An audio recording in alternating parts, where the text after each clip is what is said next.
الحمد لله له الكائنات مسبحة أخبر في كتابه أن الأرض مسطحة.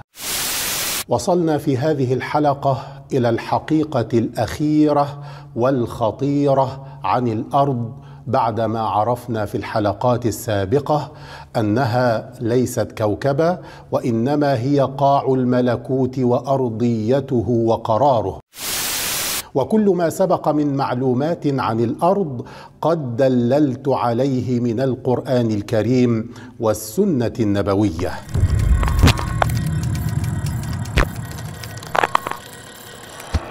Salam alaikum, bonjour à tous, parlons bien, j'espère que vous allez bien. Bon, sujet qui fait grincer des dents, sans surprise, et avant de démarrer, je tiens tout de même à vous féliciter pour votre ténacité, car bien que la dernière vidéo ait été un peu casse-tête, vous avez quand même fait l'effort de la comprendre tant bien que mal, ce qui montre à minima que les sujets les plus intéressants vous intéressent, ce qui est une très bonne chose, et ce qui encourage donc à y retourner. Dans cette vidéo, je vais clarifier pas mal de choses en lien avec la précédente. On dit souvent que faire des vidéos n'est pas chose simple, et une fois de plus, je le remarque, car il suffit que vous ne vous relisiez pas, que vous omettiez un détail dans la formulation de vos dires pour que tout le monde vous tombe dessus. Bon, cette bonne guerre, depuis le temps je comprends le fonctionnement, mais ce que je retiens, c'est qu'il ne faut jamais se reposer sur ses lauriers. Je n'aime pas la confusion, et j'ai été confus dans cette dernière vidéo. Donc je vais démarrer là-dessus, histoire de clarifier les choses rapidement, car on a beaucoup de choses à dire aujourd'hui. Dans cette dernière vidéo, j'ai mentionné la Lune comme étant un reflet de la Terre. Beaucoup parmi vous me sont tombés dessus à me dire que limite je supprimais la Lune du paysage, alors que je n'ai jamais fait une telle allusion. À aucun moment j'ai dit que la Lune n'existait pas, ou qu'elle n'était qu'une simple projection dans le ciel. Et je trouve ça même petit d'avoir même pas cherché à comprendre mon propos comme beaucoup l'ont fait, et que je remercie ici. Mais je vais être clair, la Lune existe bel et bien, elle est bien présente dans notre système, et si Allah subhanahu wa ta'ala a fait descendre une sourate sur son sujet, c'est bien qu'elle fait partie de la création. Et je trouve ça gros que vous ayez tenté de me mettre dans cette case d'ignorant complet, alors que j'ai fait des dizaines et des dizaines de lectures du Coran complet, de la première à la dernière lettre. Et ne me dites surtout pas « Oui,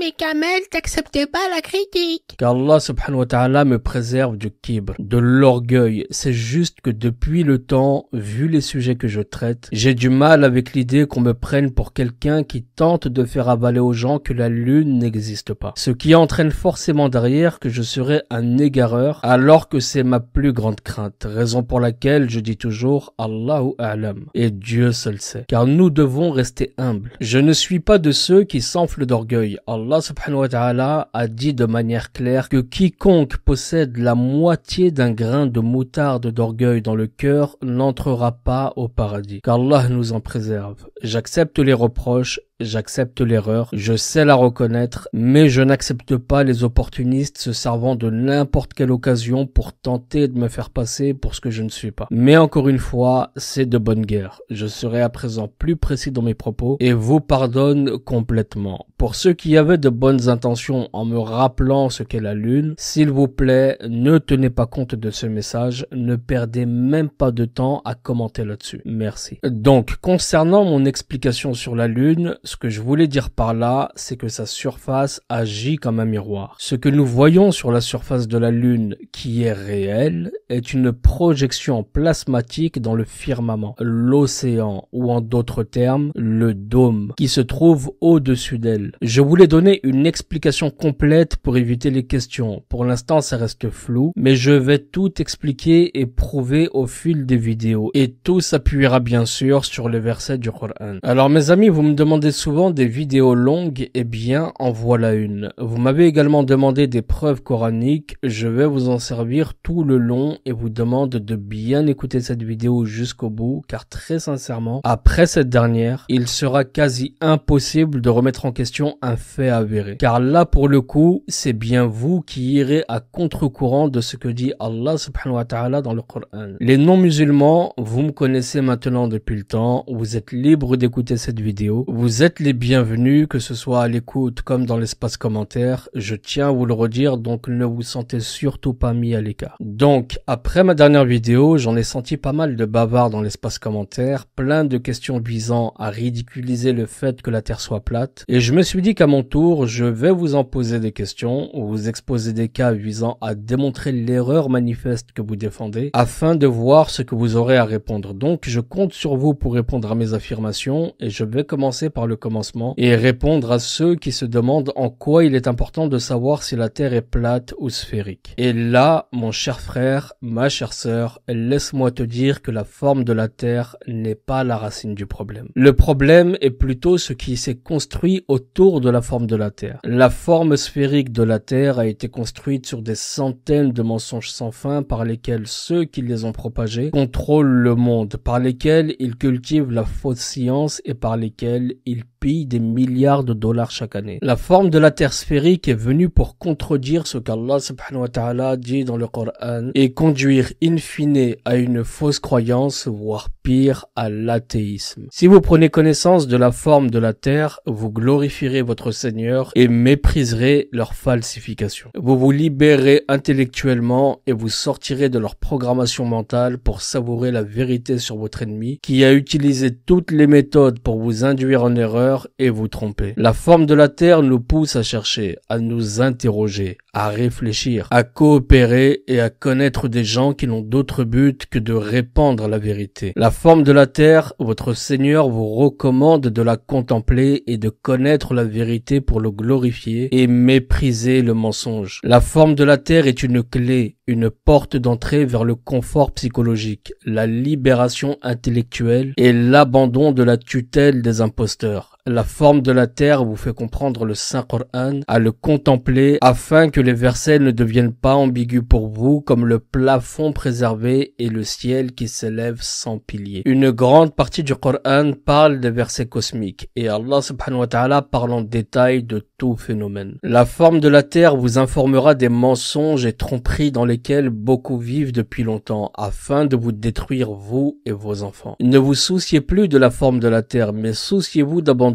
vos illusions qui vous font vivre comme des esclaves stupides, contrôlés comme des marionnettes. Réveillez-vous avant qu'il ne soit trop tard et ne dites pas que vous n'avez fait que répéter ce que vos pères ont laissé derrière eux comme le faisaient les adorateurs d'idoles. Pensez-vous que je suis plus intelligent que vous? Absolument pas. J'ai juste peur de mon Créateur et j'ai peur des questions qu'il me posera le jour du jugement sur les efforts que j'ai faits ou non pour comprendre son œuvre. Vous êtes bien plus important que vous ne le pensez. Nous sommes plus intelligents que vous ne l'imaginez et suffisamment pour ne pas nous endormir systématiquement chaque soir sur les fables de la NASA. Nous cherchons la vérité pour la servir à qui la veut sur un plateau d'argent. Pour les autres, cherchez ou taisez-vous. Je n'ai pas le temps de vous répondre, je suis occupé à avancer. Nous avons un problème de taille de nos jours et il s'appelle l'aliénation. Car voyez-vous, l'aliénation, c'est quand on dit à un musulman qu'Allah subhanahu wa ta'ala fait venir le soleil du levant, sourate 2 verset 258, et que ce même musulman te rétorque « Non, la vérité c'est que la terre tourne autour du soleil ». L'aliénation, c'est quand il lui dit qu'Allah subhanahu wa ta'ala a dit « Et nous avons construit au-dessus de vous 7 cieux renforcés », sourate 78 verset 12. Et que le musulman te rétorque « Non, c'est plutôt autour ou en dessous de nous ». L'aliénation, c'est quand il lui dit qu'Allah subhanahu wa ta'ala a dit « C'est lui qui vous a fait la terre pour lit et le ciel pour toi ». Et que tu as le musulman qui te dit que non, le consensus des savants a dit que c'était un globe. Quand vous lui dites que la terre est plus grande que les créatures que nous voyons après les cieux, non. Il tentera de réduire la création d'Allah subhanahu wa ta'ala à une représentation ridicule comme celle qu'on nous vend. Chose grotesque, c'est quand vous lui dites qu'Allah subhanahu wa ta'ala nous a promis un paradis aussi vaste que les cieux et la terre, et il nous a donné un exemple que nous pouvons comprendre, mais l'aliéné vous dira que non. En fait, la terre va changer le jour de la résurrection. C'est autant étrange que vous disiez qu'Allah subhanahu wa ta'ala a bien précisé que personne ne peut dépasser le dôme car il est un plafond préservé, mais qu'on vous dise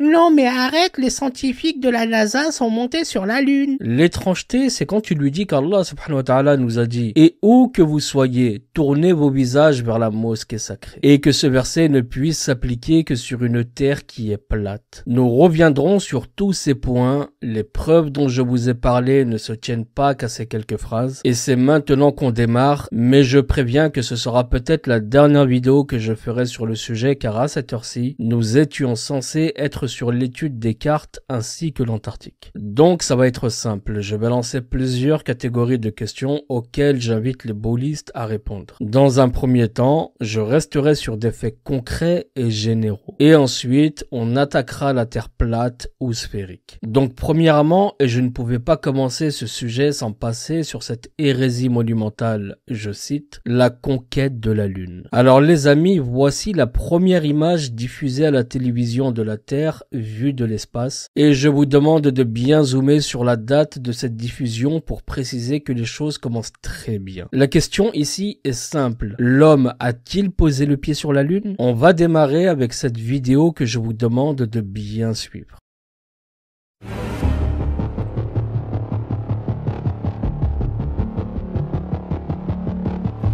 Orion is getting ready to launch.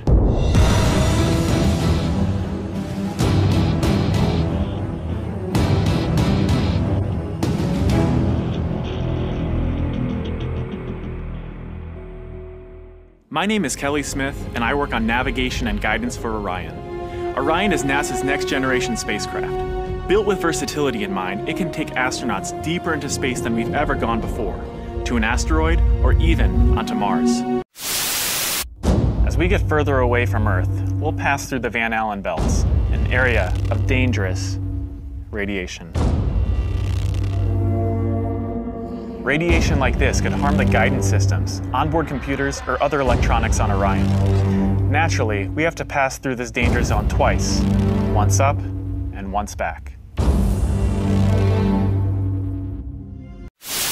Shielding will be put to the test as the vehicle cuts through the waves of radiation.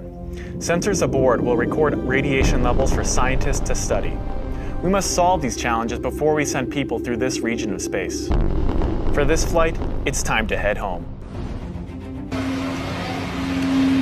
J'ai pas compris, t'as dit quoi? We must solve these challenges before we send people through this region of space. Nous avons donc cet ingénieur de la NASA du nom de Kelly Smith et responsable du projet Orion qui nous affirme ici que pour l'opération qu'il envisage, un point en particulier est à craindre. La ceinture de Van Allen qui, comme vous l'avez entendu, est une zone de radiation très dangereuse. Il dit en gros que le véhicule Orion permettra d'envoyer des humains dans l'espace et de contourner cette dangereuse ceinture de rayonnement mortel pour ces derniers. Si on en croit ce que dit ce monsieur, comment explique-t-on alors qu'Apollo 11 en 1969, qui logiquement était moins évolué que la technologie actuelle, ait pu traverser cette ceinture et parcourir des millions de kilomètres à travers l'espace, se poser sur la Lune et donc traverser une seconde fois cette ceinture au retour et au risque de mourir de cancer ultra virulent une fois à la maison? Pourquoi n'ont-ils pas été confrontés à ce même problème le siècle dernier? Pourtant, vous envoyez des rovers sur Mars faire de la cueillette de champignons cosmiques et même organiser des voyages migratoires sans retour.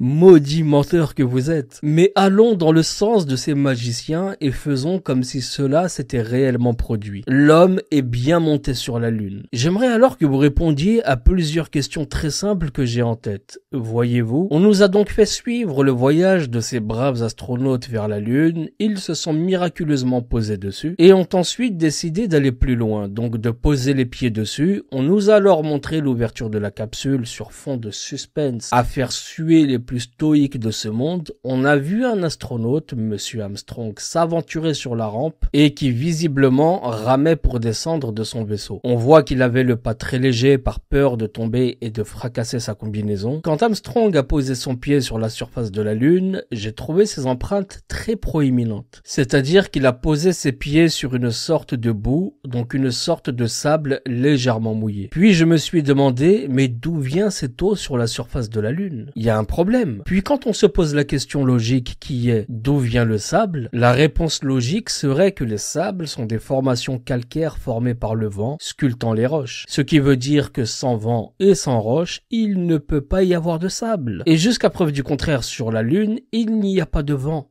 Donc expliquez-moi ceci, s'il vous plaît. Puis mieux encore, on voit l'astronaute planter le drapeau des États-Unis. Mais il devait faire orageux là-haut, vu que le drapeau flottait violemment. Comment ceci peut arriver, cher bouliste? Ensuite, si nous sommes d'accord avec la NASA, le Soleil est la seule source de lumière à la surface de la Lune. Ce qui signifie donc que la direction des ombres, comme sur Terre, ne peut en aucun cas changer. Et ce qui veut donc dire que ces ombres doivent être systématiquement opposées à la direction de la source lumineuse du Soleil. Nous sommes d'accord là-dessus. Mais la position des ombres sur cette image nie complètement cela. Si vous observez très attentivement cette photographie, c'est l'exact opposé que nous remarquons. Les ombres sont dirigées dans des directions différentes, c'est-à-dire qu'il y a plus d'une source de lumière, comme si nous étions sur un studio de tournage. Et je rappelle que cette photo est une photo officielle de la NASA. Posez-vous les bonnes questions, mes amis. Si en 2022, un ingénieur vous dit que la ceinture de Van Allen détruit tous les appareils électroniques et leurs données, que ce voyage est périlleux pour un humain, alors quelle est l'étendue de la crédibilité des données et des images que nous fournit la NASA depuis de nombreuses années? Des données fournies par ces sondes, ces prétendus engins spatiaux qui nagent, errent dans l'espace. Et j'aurais pu vous citer des versets sur l'impénétrabilité du ciel, mais avant cela, je vais répondre à une personne m'ayant cité la Station Spatiale Internationale. En gros, la personne m'a dit, mais si la Terre est plate, alors pourquoi Thomas Pesquet tourne autour de la Lune à faire de belles photos avec son objectif Nikon? Ok, je vous demande toute votre attention, mes amis. Et je vais dire aux musulmans ceci. Si vous niez ce que je vais vous dire, alors je vous le dis clairement, vous niez la parole d'Allah subhanahu wa ta'ala, c'est bon? Commençons donc avec l'espace. L'espace, en un mot, ne signifie rien, c'est-à-dire le vide. Il est d'usage d'appeler la noirceur apparente autour du globe espace. Là où il n'y a rien, pas de gravité, pas d'air, pas de gaz, rien. À l'exception bien sûr de ces objets très éloignés tels que la Lune, le Soleil, les étoiles, les planètes et certains météores. Et tous, selon le narratif officiel, sont très loin. Mais est-ce vrai? Il ne fait aucun doute que cette tache noire appelée espace est une barrière entre les cieux et la terre. Mais est-il correct de l'appeler espace? Qu'est-ce qu'Allah subhanahu wa ta'ala a dit à propos de celui-ci entre les cieux et la terre? Est-ce vraiment ce rien, ce vide, donc l'espace? Allah subhanahu wa ta'ala a dit dans la sourate 15 au verset 82. Et nous avons créé les cieux et la terre et ce qu'il y a entre eux, que pour une juste raison. Et l'heure arrivera. Pardonne-leur donc d'un beau pardon. Allah subhanahu wa ta'ala a créé les cieux et la terre et il a créé ce qui est entre eux. Et il n'a pas dit qu'il avait créé les cieux et la terre avec le vide entre eux. Ceci est la pensée de ceux qui ne croient pas. Ce qui se trouve entre le ciel et la terre est une création d'Allah subhanahu wa ta'ala et non le vide spatial. Et la plupart d'entre eux ne suivent que conjecture, mais la conjecture ne sert à rien contre la vérité. Allah sait parfaitement ce qu'ils font. Sourate Yunus, verset 36. Quand ils disent espace, ils veulent donc dire que la zone est vide d'air et de vent. Donc vidé, aspiré,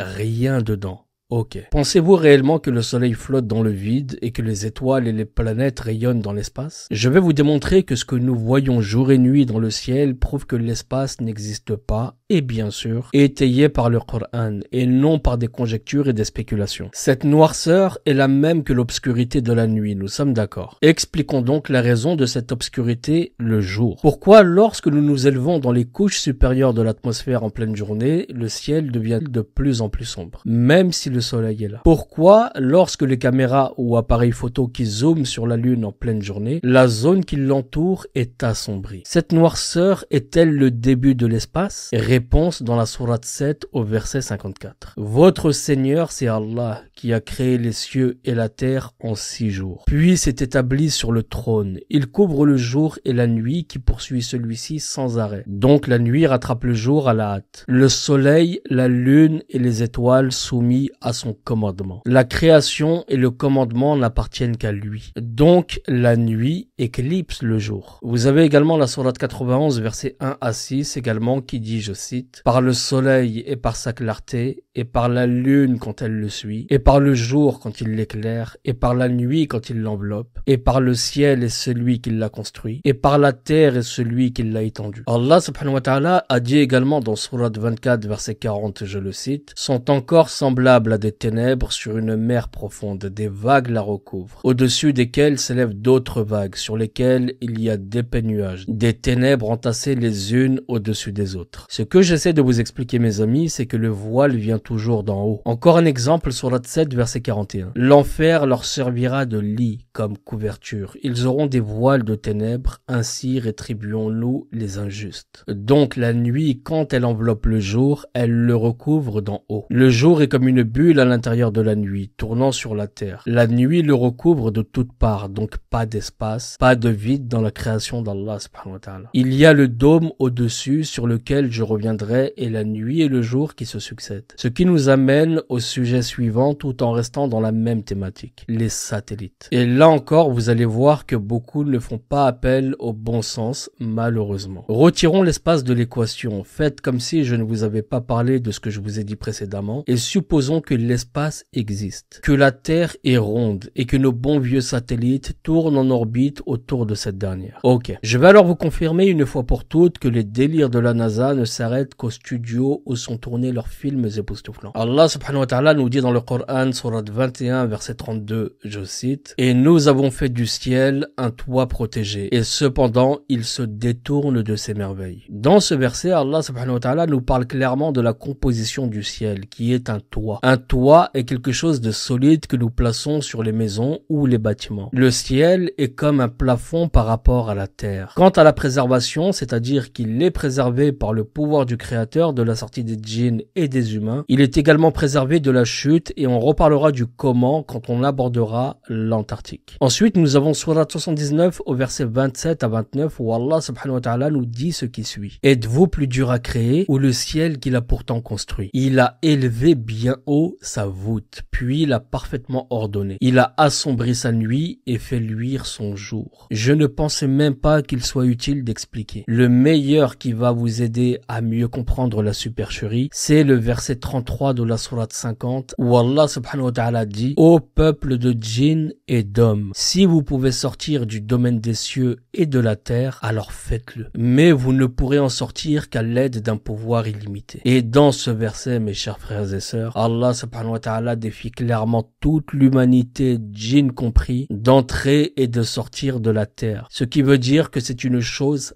impossible. Allah subhanahu wa ta'ala impose une condition qui est l'autorité. Mais les gens ont été induits en erreur, affirmant que l'autorité qui est la connaissance de l'humain est plus élevée qu'Allah subhanahu wa ta'ala lui-même. Et je n'invente rien. Combien de musulmans vous diront que ce n'est pas possible d'évoquer autre que le narratif officiel de la NASA, car la NASA a fait. La NASA a montré, ils ne peuvent pas mentir vu qu'ils sont une entité historique. La télé nous a montré les premiers pas sur la Lune. La télé nous a montré une salle pleine de techniciens suivant l'arrivée du petit rover sur Mars. Alors que le ciel est solide et qu'aucun vivant ni aucun djinn n'en sont jamais sortis. Et ce n'est pas moi qui le dis, c'est écrit dans le Coran al-Karim. Et un verset vient définitivement clore ce débat, c'est le numéro 6 de la sourate numéro 50, dans lequel Allah subhanahu wa ta'ala nous dit « N'ont-ils pas observé le ciel au-dessus d'eux, comment nous l'avons bâti et embelli et comment il est sans fissure. » Subhanallah, sans fissure. Allah subhanahu wa ta'ala nous rappelle ici que le ciel n'a ni trou ni ouverture. Allah subhanahu wa ta'ala nous dit encore dans la sourate 15 versets 14 et 15, je cite, « Et même si nous ouvrions pour eux une porte du ciel et qu'ils puissent y monter, ils diraient, vraiment nos yeux sont voilés, mais plutôt nous sommes des gens ensorcelés. » Donc Allah dit, même si nous leur ouvrions une porte, ce qui signifie que le ciel a des portes et des portes fermées et non ouvertes. Quand Allah subhanahu wa ta'ala dit que le ciel est un toit préservé, c'est-à-dire fermé, et qu'il est interdit de le traverser, que ce soit en sortant ou en entrant, quand Allah subhanahu wa ta'ala fait ce rappel à l'humanité ainsi qu'aux djinns concernant la traversée des cieux, leur disant « Si vous êtes capable, alors faites-le », cela explique une question très dangereuse. Celle qui explique qu'il y a une coopération entre djinns et humains humain qui se produit dans une tentative de monter au ciel et de le traverser, parce qu'ici Allah subhanahu wa ta'ala a mentionné les djinns ainsi que l'humanité. La question maintenant est de savoir comment un ange des cieux, l'ange Jibril, qui accompagne le prophète alayhi salatu salam lors de son voyage nocturne, notre prophète qui est un messager parmi les messagers d'Allah subhanahu wa ta'ala, comment cet ange qui l'accompagnait a-t-il pu être soumis à demander la permission lorsqu'il arriva au premier ciel? Comment est-ce possible si les cieux sont pénétrables? Les gardiens du premier ciel demandèrent: qui est-ce? Ce à quoi Jibril répondit: c'est moi, Jibril. Les gardiens lui demandèrent ensuite qui l'accompagnait. Lorsqu'on leur a dit qu'il s'agissait de Muhammad alayhi salatu wassalam, ils n'ouvrirent pas automatiquement. Non. Ils demandèrent s'il avait reçu sa mission d'inviter toute l'humanité à n'adorer qu'un seul Dieu. Ce à quoi Jibril répondit par l'affirmative. Et là seulement, les anges ouvrirent les portes et accueillirent le prophète alayhi salatu wassalam. Donc, comment des humains ou des djinns peuvent-ils espérer monter sans aucune entrave? Dans la même sourate, après qu'Allah subhanahu wa ta'ala ait mis au défi les djinns et les humains de traverser le ciel, voilà ce qu'il leur dit au verset 35. Il subhanahu wa ta'ala dit: il sera lancé contre vous un jet de feu et de fumée ou de cuivre fondu, et vous ne serez pas secourus. Subhanallah. Ils seront attaqués par des étincelles de feu et de cuivre, et ils ne seront ni victorieux et ni secourus. Ils seront vaincus de la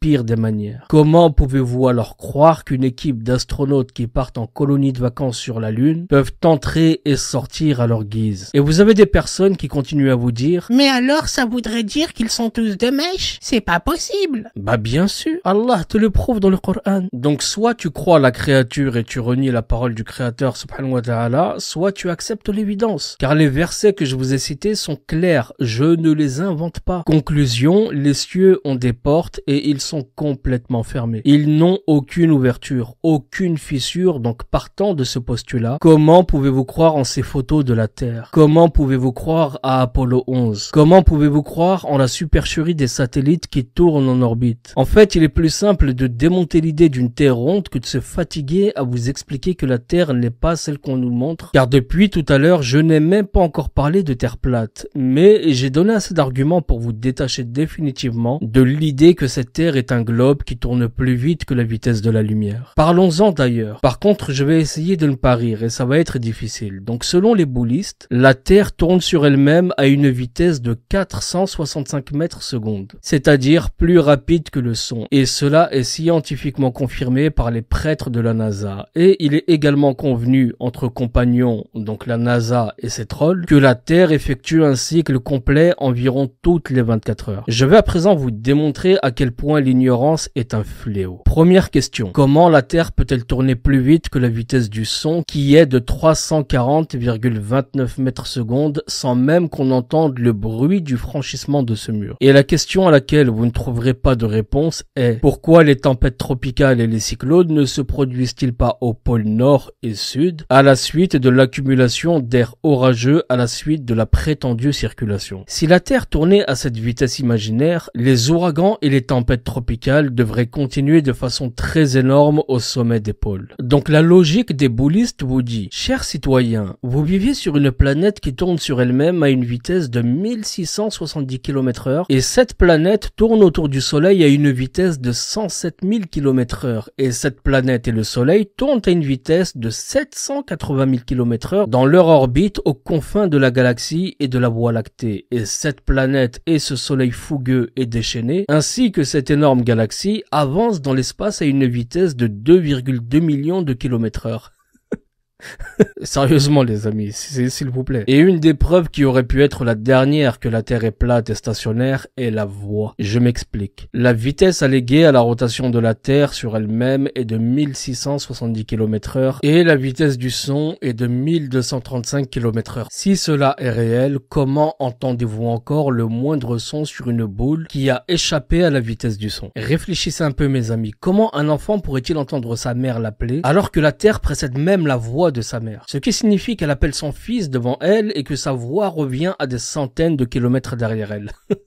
Ne me dites pas que le son est aussi retenu par la gravité, car là vous allez vraiment augmenter votre niveau de bêtise. Car la vitesse du son est calculée dans la réalité sur laquelle nous vivons au quotidien à la vitesse de 1234,8 km/h exactement. Alors comment expliquez-vous qu'il précède la boule qui elle tourne à 1670 km/h? À moins que vous reconnaissiez que la babale ne soit qu'un mensonge qui dépasse aussi la vitesse du son, je ne vois pas comment vous l'expliquerez. Nous allons venir au fait que la Terre est bien plate et en fait je vais mettre les arguments que j'ai de côté pour la prochaine vidéo, même si quelques-uns m'échapperont ici, mais je pense qu'ils auront plus leur place sur le prochain volet qui sera lui consacré à l'Antarctique. Mais avant cela, j'aimerais mettre le doigt sur une chose qui me chiffonne et à laquelle j'aimerais que vous m'apportiez vos lumières. Ce problème est celui de la gravité. Pour commencer, nous voyons toujours les nuages à une certaine distance, d'en bas, comme s'il y avait une barrière transparente qui nous en séparait et que les nuages ne peuvent pas franchir. Néanmoins, on trouve des avions et des oiseaux volant très bas au-dessus des nuages et ils ne sont gênés par aucune barrière. Comme si quelqu'un répandait les nuages à ce niveau. Quelle est donc l'explication des pseudo-scientifiques à ce sujet? En attendant vos retours, je vais vous dire ce qu'Allah subhanahu wa ta'ala dit dans le Coran dans la sourate 30 verset 48, je le cite. Allah est celui qui envoie les vents qui soulèvent des nuages, puis il les étend dans le ciel comme il veut. Et il les met en morceaux. Tu vois alors la pluie sortir de leur profondeur, puis lorsqu'il atteint avec elle qui il veut parmi ses serviteurs, les voilà qui se réjouissent. Allah subhanahu wa ta'ala nous dit bien ici au sujet des nuages qu'il les étend dans le ciel comme il veut. On est bien d'accord là-dessus. Alors expliquez-moi une chose. Si la gravité existe bien, pourquoi la vapeur d'eau qui émane des masses d'eau au sol ne se condense-t-elle pas et ne tombe-t-elle pas en gouttes d'eau à un niveau proche du sol avant de s'élever à la hauteur des nuages? Comment cette vapeur d'eau peut-elle continuer son chemin jusqu'à la hauteur des nuages alors que cela correspond à une diminution de sa température d'1 degré Celsius à chaque fois qu'elle monte de 150 mètres sans se condenser avant cela? Voilà l'explication de nos scientifiques. Pour ce qui est de la formation des nuages de pluie, ils nous disent que la chaleur du soleil provoque l'évaporation de l'eau des masses se trouvant au sol, que la vapeur d'eau se forme et qu'elle monte vers le haut et se condense en formant des nuages. D'accord, pourquoi pas. Mais alors pourquoi les nuages sont si abondants et denses en hiver alors que le soleil est parfois obscurci pendant des jours entiers? Comment s'effectue donc l'évaporation de l'eau au sol dans les températures négatives en hiver qui peuvent descendre en dessous de zéro et même plus? Comment expliquer ces énormes quantités de nuages accumulés alors qu'en été, lorsque les températures sont élevées la plupart du temps, le ciel est clair même au-dessus des plans d'eau eux-mêmes? Pourquoi les nuages ne se forment-ils pas plus en été qu'en hiver? À en croire les scientifiques, les nuages sont vraiment causés par l'évaporation de l'eau due à la chaleur du soleil. Les nuages sont plus proches du soleil que des masses d'eau. Cependant, la chaleur du soleil a pu évaporer l'eau des masses au sol, mais elle n'a pas pu évaporer les particules d'eau infinitésimales qui composent les nuages les plus proches du soleil. Cela indique que les nuages n'ont rien à voir avec l'évaporation, donc les fameuses vapeurs d'eau, et encore moins avec la condensation, autrement dit les particules d'eau. Autre question. Pourquoi les nuages ne tombent-ils pas alors qu'ils sont lourds? Où est donc la prétendue gravité? Voilà ce que certains aliénés vous diront. Certains croient que les nuages sont constitués de vapeur d'eau, qui, elle, est plus légère que l'air, donc elle ne tombe pas. Ils vont vous dire que le nuage surmonte la gravité terrestre car les forces de la cohésion entre les gouttelettes d'eau sont supérieures à la force de gravité. Qui peut croire cela, mes amis, sérieusement? Ceci est inexact et illogique, puisque les forces de cohésion entre les gouttelettes d'eau sont dans une direction horizontale, tandis que la force gravitationnelle est dans une direction verticale. Pour qu'il surmonte des forces dans une direction verticale descendante, il doit être confronté à des forces supérieures à lui dans une direction verticale afin de les surmonter. Ensuite, ils vous diront que la surface de ces gouttelettes est grande par rapport à leur masse. Donc, lorsqu'elles tombent, elles sont soumises à une grande résistance de l'air comme si elles tombaient avec un parachute. Ce qui signifie qu'elles tombent très lentement. C'est aussi illogique. Parce que la goutte d'eau a la forme d'une boule, c'est-à-dire que la moitié inférieure l'intérieur de celle-ci, qui est exposée à la gravité, est convexe. C'est-à-dire que la zone exposée à l'air est petite. En fait, l'explication de la pluie est en fait très simple. Et encore une fois, Allah subhanahu wa ta'ala nous l'explique très clairement dans le Coran. Dans la sourate 54, donc la lune pour le coup, au verset 11, où Allah subhanahu wa ta'ala nous dit: nous ouvrîmes alors les portes du ciel à une eau torrentielle. Ce qui vous rappelle au passage que le ciel a bien des portes, et c'est confirmé dans la sourate 78 au verset 19 qu'elles sont bien fermées et qu'elles s'ouvrent à des occasions bien spécifiques. Encore plus clair dans la sourate 39 au verset 21 où Allah subhanahu wa ta'ala dit: ne vois-tu pas qu'Allah fait descendre du ciel de l'eau, puis il l'achemine vers des sources dans la terre. Ou encore sourate 22 verset 68. N'as-tu pas vu qu'Allah fait descendre l'eau du ciel et la terre devient alors verte? Donc même les raisons pseudo-scientifiques de la descente de l'eau sont toutes illogiques. Allah nous fait comprendre que les nuages ne sont qu'un moyen de faire descendre l'eau du ciel. Allah subhanahu wa ta'ala a dit dans la sourate 7 verset 57: c'est lui qui envoie les vents comme une annonce de sa miséricorde. Puis lorsqu'il transporte une nuée lourde, nous la dirigeons vers un pays mort de sécheresse, puis nous en faisons descendre l'eau, donc des nuages. Ici, Allah subhanahu wa ta'ala nous indique que le nuage n'est qu'un moyen de transporter et faire descendre l'eau, et que le nuage n'est pas de l'eau ou même composé d'eau. Ils vous diront également que les nuages ne volent pas.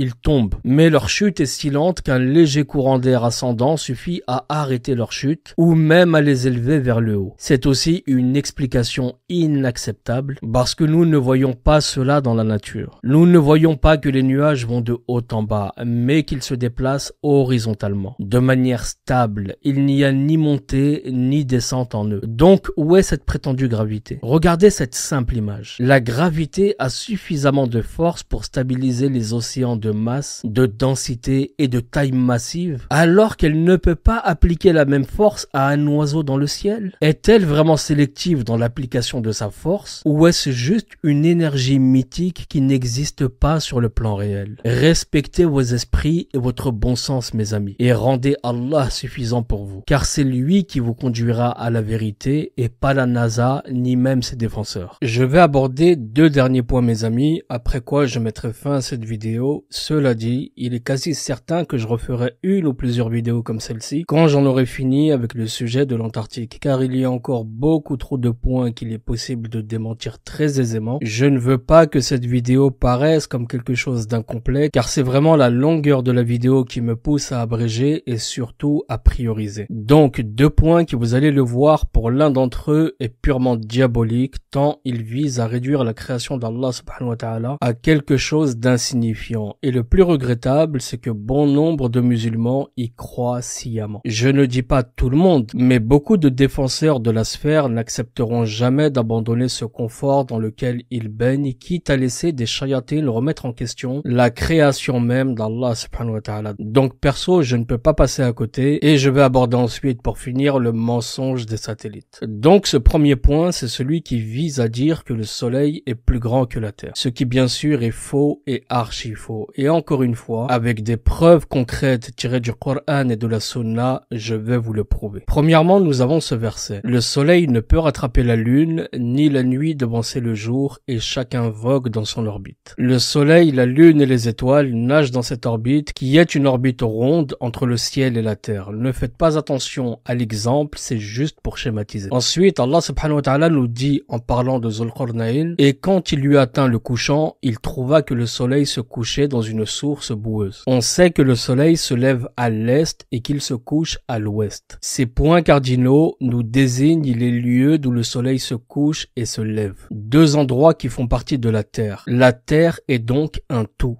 Et logiquement, une partie de la Terre ne désigne qu'une partie, ce qui donc est plus petit que le tout. Donc le tout est plus grand que la partie. Le soleil est une partie et la Terre est un tout. Donc le résultat, le soleil est plus petit que la terre. Dans un hadith authentique rapporté par Bukhari, le prophète alayhi salatu wassalam dit: lorsque surgit le disque solaire, retardez la prière surérogatoire jusqu'à ce que le soleil apparaisse complètement. Et lorsque le disque solaire s'efface, différez la prière jusqu'à ce que le soleil disparaisse. Et ne cherchez pas à prier lors du lever du soleil, ni à son coucher. En effet, il se dresse entre les deux cornes d'un démon ou du diable, donc Iblis. Donc si le soleil se lève entre les cornes cornes d'un démon ou du diable et qu'il se couche entre ses cornes, cela indique qu'il y a une taille appropriée entre lui et ce diable. Car une chose ne s'élève entre une autre ou ne s'établit entre elles que si elle lui convient en taille, ce qui est logique. Allah subhanahu wa ta'ala a également dit au sujet du jour de la résurrection dans la sourate 75 verset 9 ce qui suit. Et que le soleil et la lune seront réunis. Et la rencontre de ces deux choses ne peut être due qu'à une coïncidence de taille entre elles. Car il n'est pas dit les cieux et la lune se sont réunis. On a une autre preuve encore plus claire. Le prophète alayhi salatu wassalam a dit le soleil et la lune seront enroulés et obscurcis dans le feu le jour de la résurrection. C'est un hadith authentifié par Cheikh Albani rahimahullah. Ok, je vous demande de bien suivre maintenant. Je vais vous citer plusieurs hadiths et versets et vous allez voir que la conclusion est stupéfiante de vérité. Les compagnons étaient avec le prophète alayhi salatu wassalam lorsqu'ils entendirent le bruit de quelque chose qui tombe. Le messager d'Allah alayhi salatu wassalam leur demande alors savez-vous ce que c'est? Ils répondirent Allah et son messager savent mieux. Alors il dit c'est le bruit d'une pierre qui a été jetée en enfer il y a 70 ans. Elle n'a cessé de chuter en enfer jusqu'à maintenant et elle vient seulement d'en toucher le fond. Ce que vous avez entendu, c'est le bruit de la réaction de l'enfer au moment où cette pierre est tombée en son sein. Ensuite, Allah subhanahu wa ta'ala a dit dans la sourate 89 verset 23, je cite, et que ce jour-là, on amènera l'enfer. Maintenant, je vous pose une question mes amis. Où se déroulera le jugement? Sur terre. Donc l'enfer sera amené sur terre, d'accord? Alors écoutez ce hadith du prophète alayhi salatu wassalam où il a indiqué que l'enfer sera apporté le jour de la résurrection. Il y aura 70 000 brides et il y aura sur chacune de ces brides 70 000 anges pour le traîner. L'enfer sera donc amené sur terre, ce qui veut dire que la terre est plus grande que le feu. Et donc le feu est plus grand que le soleil. Donc le résultat, la terre est plus grande que le soleil. Allah subhanahu wa ta'ala nous donne l'exemple de la grandeur de sa création. L'un de ces exemples, les cieux et la terre qui sont la plus grande création. Sourate 6, verset 1, je cite, louange à Allah qui a créé les cieux et la terre et établi les ténèbres et la lumière. Pourtant, les mécréants donnent des égaux à leur Seigneur. Mais mieux encore, Allah nous dit dans la sourate 43 au verset 85, et béni soit celui à qui appartient la souveraineté des cieux et de la terre et de ce qui est entre eux. Donc, il n'y a rien de la création de Dieu entre les cieux et la terre qui soit plus grand qu'eux, à l'exception de ce qui a été raconté de la grandeur de la création de certains des anges en tant que porteurs du trône. Maintenant, mes amis, après avoir écouté ce que je vous ai dit, je vous demande de bien regarder cette image qui représente le narratif officiel. Voilà à quoi a été réduit la création d'Allah subhanahu wa ta'ala. Cette petite bille. Iblis leur a dit, sourate 4, verset 119, ce qui suit. Je leur commanderai et ils altéreront la création d'Allah. Et conformément à ses ordres, les djinns et les humains ont répandu l'idée que la terre n'est qu'un grain de poussière cosmique qui n'a aucune valeur dans l'univers infini. Que la terre est subordonnée au soleil et qu'il est possible pour l'homme de sortir de la terre, de vivre et de mourir en dehors. Il est vraiment regrettable que des musulmans croient ceci. Alors qu'Allah subhanahu wa ta'ala nous parle de la grandeur de cette création à tellement d'endroits dans le Coran et je vous les cite rapidement. Je vous laisse chercher les références et vous avez par exemple « Et concourez au pardon de votre Seigneur et à un jardin du paradis large comme les cieux et la terre préparé pour les pieux. » Ou encore « Son trône déborde les cieux et la terre dont la garde ne lui coûte aucune peine. » Ou encore « Ô mes serviteurs qui avez cru, ma terre est bien vaste, adorez-moi donc. » Ou encore « La création des cieux et de la terre est quelque chose de plus grand que la création des gens. » Mais la plupart des gens ne savent pas. Et j'en passe et j'en passe. Donc cessez de croire en cette hérésie que le soleil qui se prosterne sous le trône d'Allah subhanahu wa ta'ala peut être plus grand que les cieux et la terre. J'avance sur le prochain thème qui n'est même pas nécessaire à développer tant j'ai prouvé dans cette même vidéo l'impénétrabilité du ciel. Ce sujet est celui des satellites qui, d'après notre sainte NASA, tourneraient en orbite autour de la Terre. J'ai une première question qui est toute simple. De quel type de matériaux magiques sont faits ces satellites pour ne pas être affectés par des facteurs tels que la chaleur excessive ou le froid extrême auquel la Lune est exposée en dehors de l'atmosphère qui nous protège comme ils le prétendent? Avant de répondre, je vous conseille de vous renseigner sur les matériaux de fabrication de ces tas de ferraille, mais surtout sur leur point de fusion. Ensuite, renseignez-vous sur les températures de leur pseudo-espace et déduisez. Aussi, est-ce que les satellites sont encore capables d'émettre des signaux en dehors de l'atmosphère? Pour ceux qui ont connu cette bonne vieille parabole et qui l'utilisent peut-être encore, nous sommes d'accord mes amis pour dire que le récepteur concave que nous accrochions dans nos balcons ne bougeait pas. Si quand vous trouviez enfin les chaînes et que vous aviez le malheur de le tourner de quelques millimètres, vous perdiez net votre image. On a tous passé des heures à tourner cette fichue parabole avec notre père qui criait depuis le salon pour dire « c'est bon !»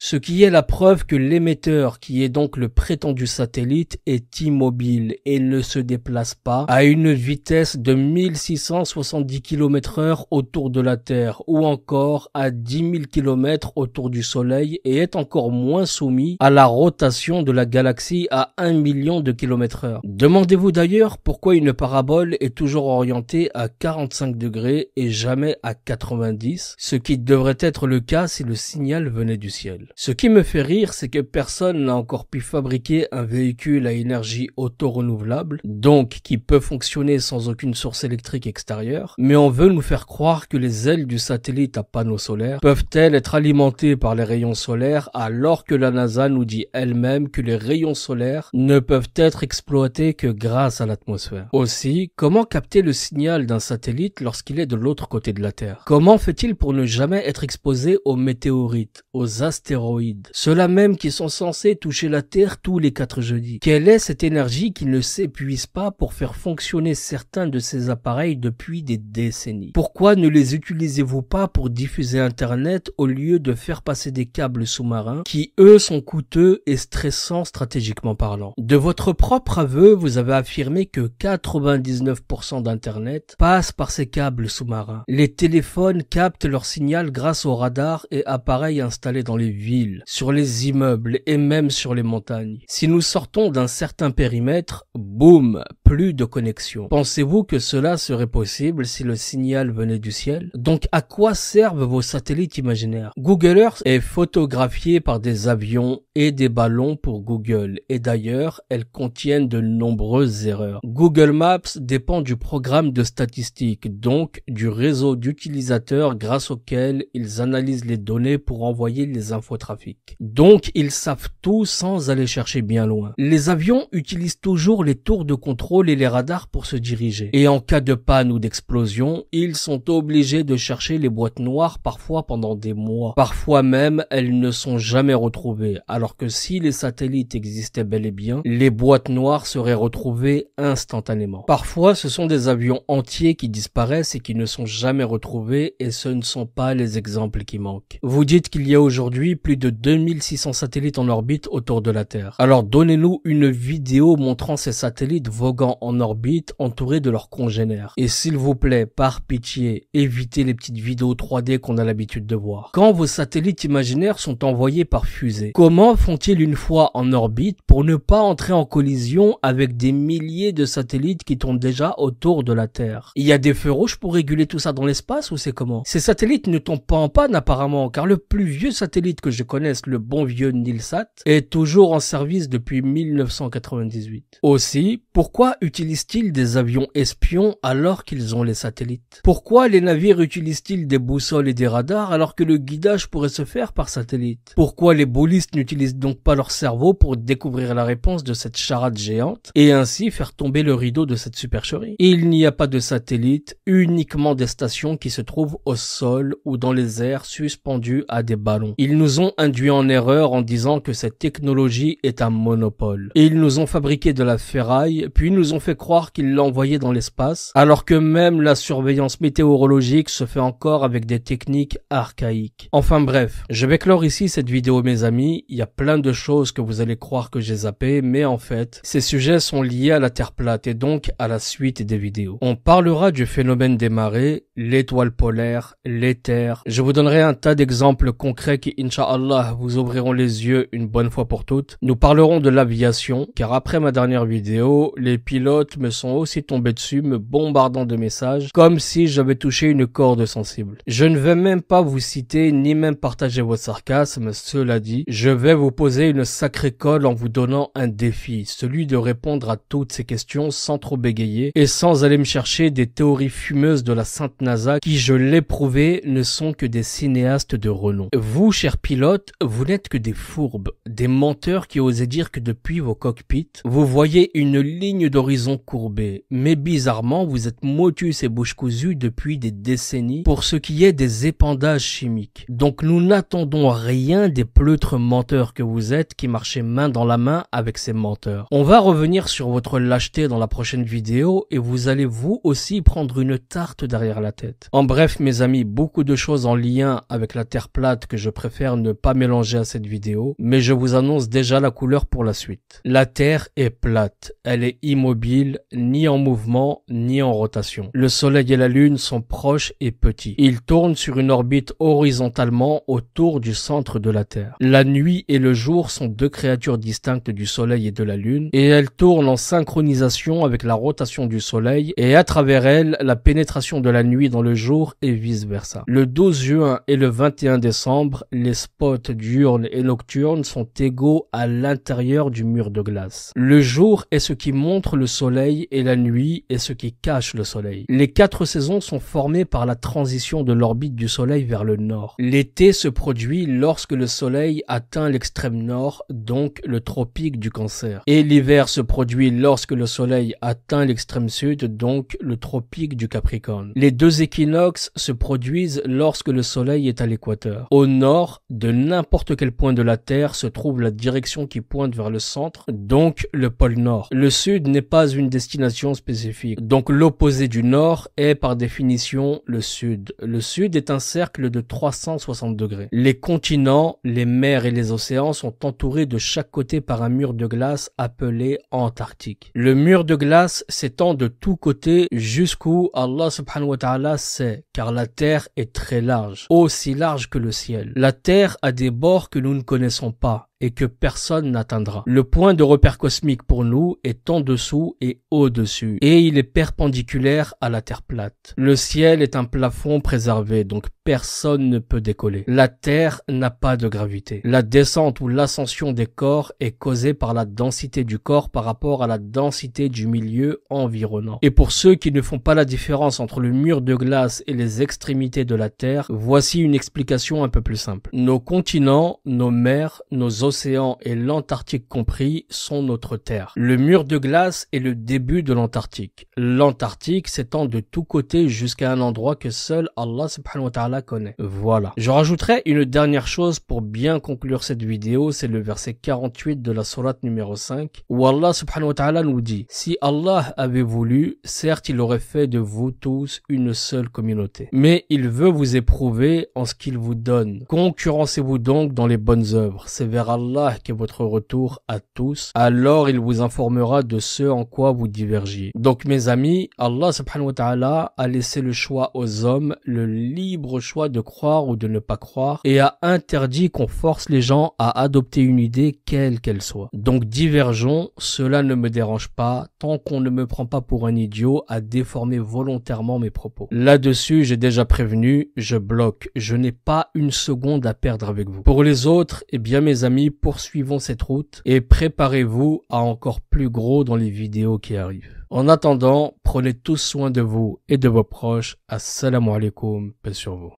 Alhamdulillah, alhamdulillahi lahul kainatu musabbiha wa abwabu judihi ala ad-dawami mufattaha. أخبر في كتابه أن الأرض مسطحة والصلاة والسلام على سيدنا محمد سنته للقرآن موضحة وعلى آله وصحبه أقوالهم عند الاختلاف مرجحة.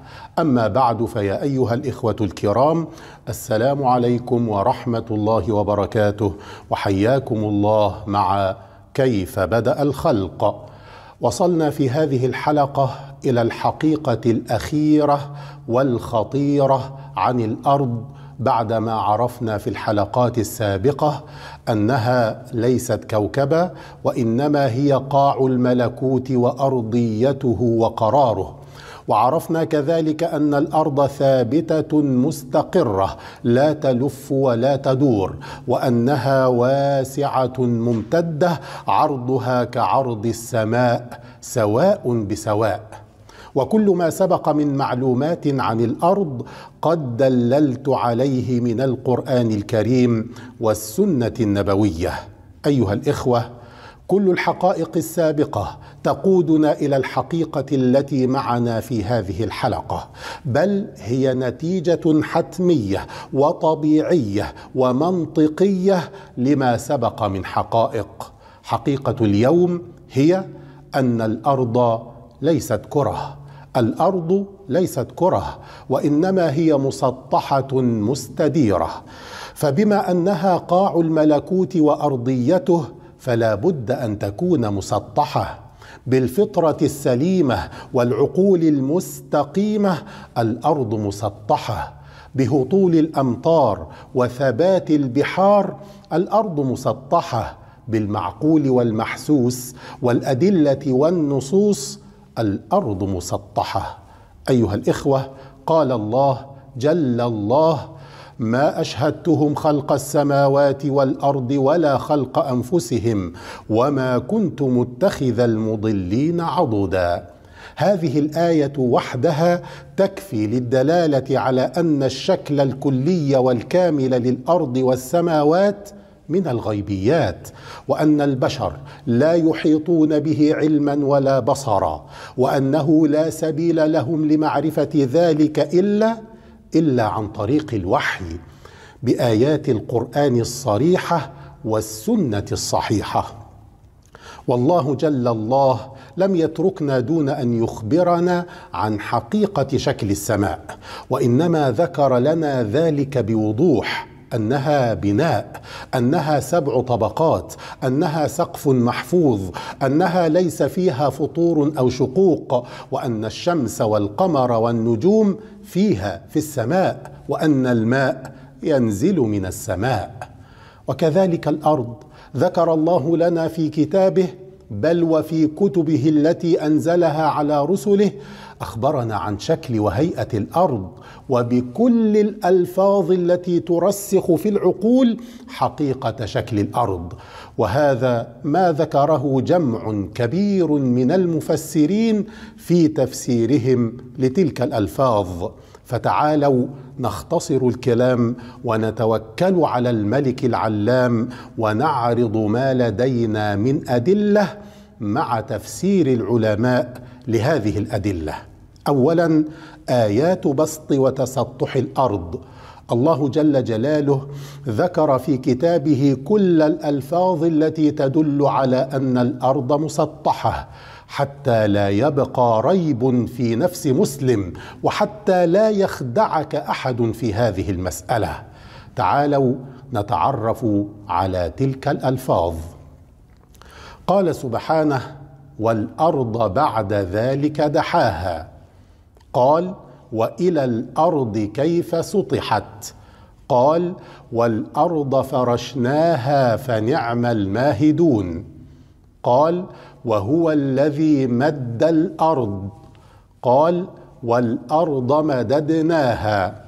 قال: والله جعل لكم الأرض بساطا. قال: والأرض وما طحاها. قال: الذي جعل لكم الأرض مهدا. قال: ألم نجعل الأرض مهادا. قال: الذي جعل لكم الأرض فراشا. وإليكم جم غفير من العلماء القائلين بتسطح الأرض وأنها ليست كرة. أولا، الإمام القرطبي يرحمه الله عند تفسير قوله تعالى: وهو الذي مد الأرض، قال: مسألة في هذه الآية رد على من زعم أن الأرض كالكرة، والذي عليه علماء المسلمين وأهل الكتاب بوقوف الأرض وسكونها ومدها. ثانيا، الإمام الماوردي في كتابه النكت والعيون عند تفسيره لنفس الآية في قوله تعالى: وهو الذي مد الأرض، قال: أي بسطها، ردا على من زعم أنها كالكرة. ثالثا، الإمام الخازن في كتابه لباب التأويل في معالم التنزيل عند تفسيره لنفس الآية: وهو الذي مد الأرض، قال: أي بسطها على وجه الماء، إلى أن قال: وعند أصحاب الهيئة الأرض كرة. وأصحاب الهيئة كما عرفنا هم أصحاب الفلك والفلسفة.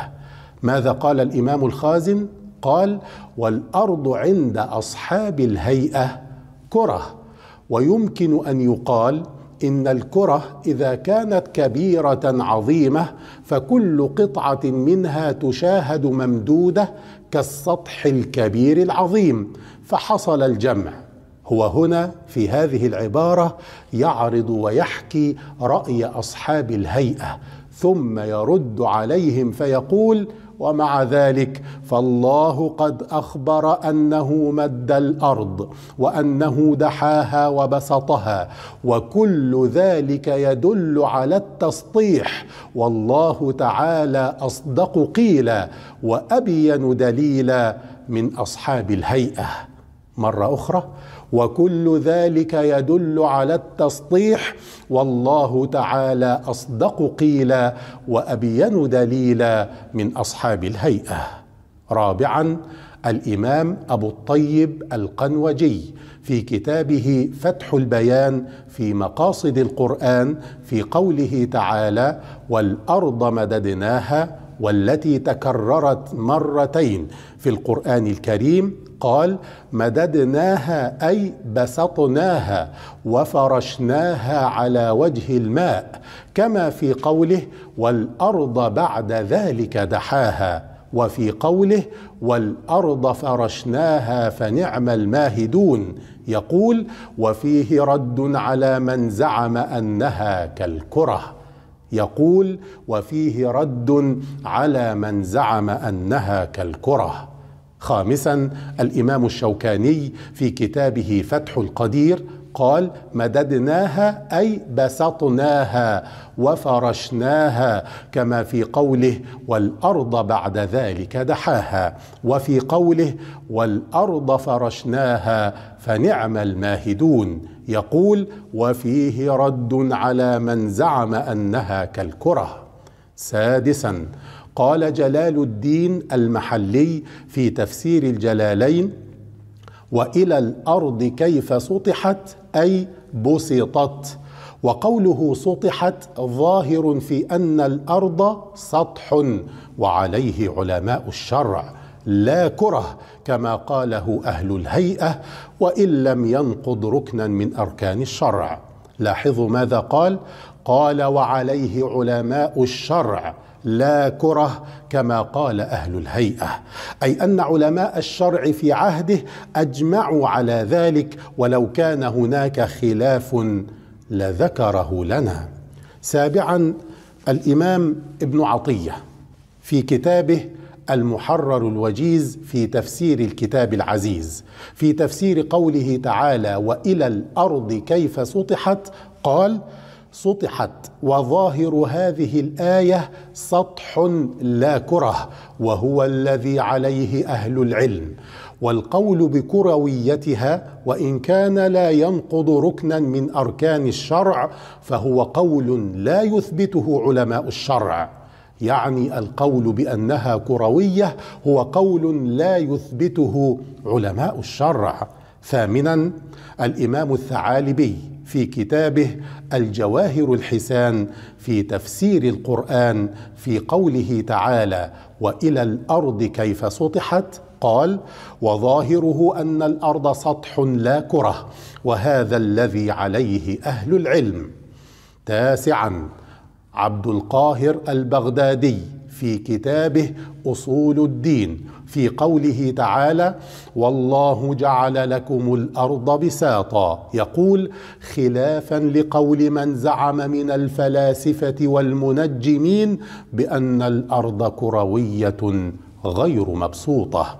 عاشرا، الإمام أبو حيان في كتابه البحر المحيط في قوله تعالى: والله جعل لكم الأرض بساطا، قال بساطة وظاهره أن الأرض ليست كروية بل مبسوطة. 11، قال الإمام الواحدي في تفسيره البسيط: والأرض بعد ذلك دحاها أي بسطها، يقول: وقال أبو عبيدة: دحاها وطحاها بمعنى بسطها.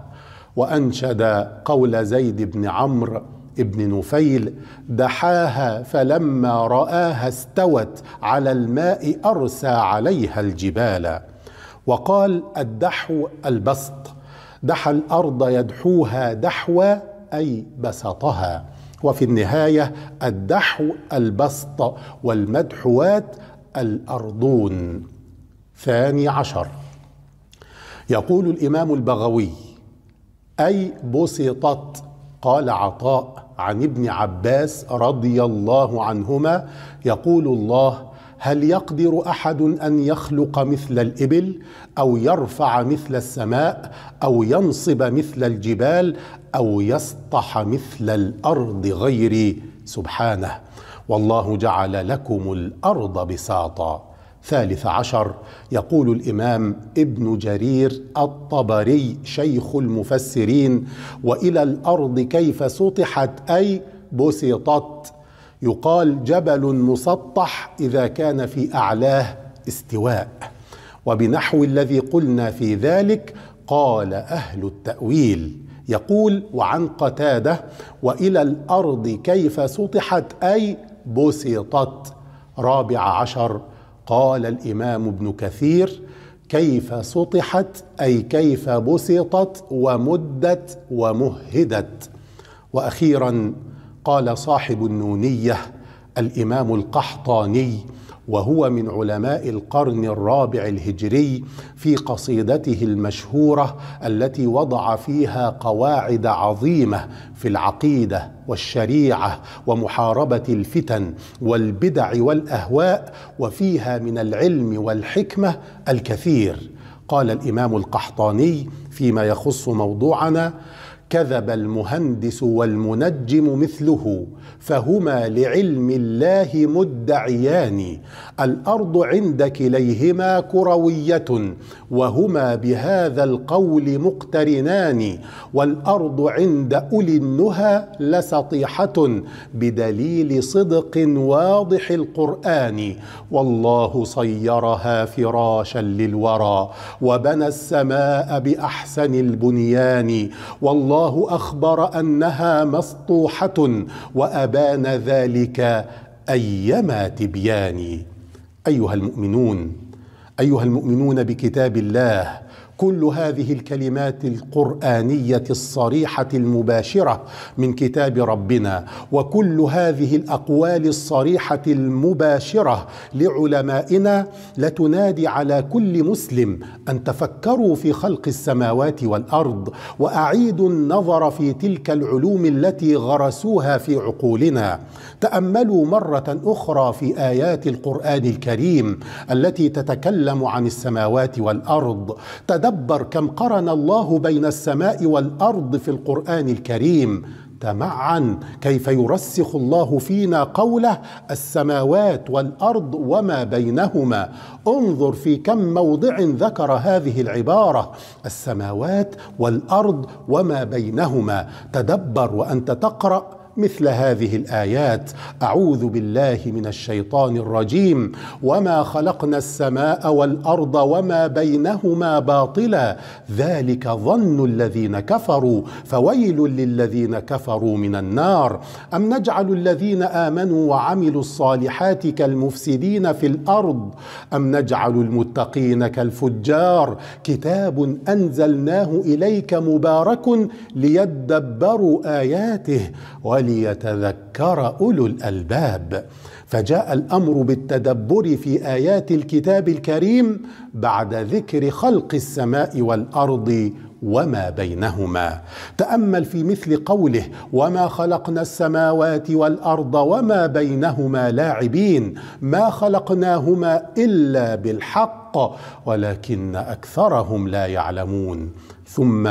ثم سل الله الهداية، قل: اللهم اهدنا لما اختلف فيه من الحق بإذنك. أيها الإخوة الكرام، مع أن القرآن الكريم اشتمل على كل الكلمات الدالة على تسطح الأرض، ولم ترد كلمة واحدة تدل على أن الأرض كروية، إلا أن القائلين بكروية الأرض يستشهدون ببعض الآيات في القرآن الكريم ويعتبرونها دليلا على كروية الأرض. تعالوا ننظر في هذه الآيات وفي تفسيرها لنتحقق هل فعلا تدل على كروية الأرض أم أنه استدلال بعيد واستشهاد غير رشيد. في الحلقة القادمة إن شاء الله، وصلى الله على سيدنا محمد وعلى آله وصحبه وسلم.